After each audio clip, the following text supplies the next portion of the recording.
Dès que les Camerounais sortiront par millions dans les rues du Cameroun, les premiers monuments auxquels ils vont s'en prendre sont les bustes de Paul Biya. Ce sont les premières cibles monumentales qui vont tomber. Avant les monuments dédiés aux puissances coloniales. Moi, je vous le dis, une autorité n'aura même pas eu le temps de dire on ne veut plus de ce monument dédié à un colon, que ce monument sera déjà tombé.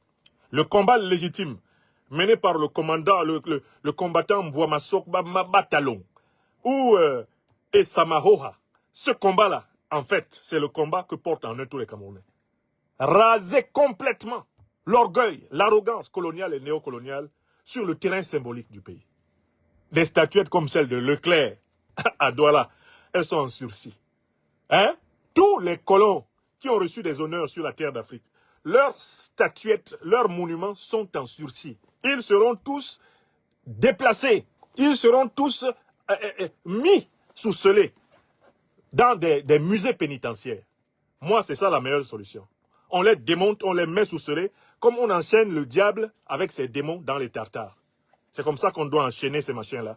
Et organiser même chaque année des cérémonies de bannissement de ces criminels de la mémoire. Parce que s'ils disparaissent comme ça par pulvérisation, par casse, tout ça, ils risquent de s'éparpiller dans le pays et même par leur reste de maudire le pays. Non, il faut les rassembler tous, les enchaîner quelque part. Et à cet endroit-là, on les maudit pendant des siècles et des siècles. On instaure une fête de la dénonciation et de la condamnation du colonialisme. Et lors de cette fête, on lapide leurs monuments, littéralement comme on lapide le diable à la Mecque.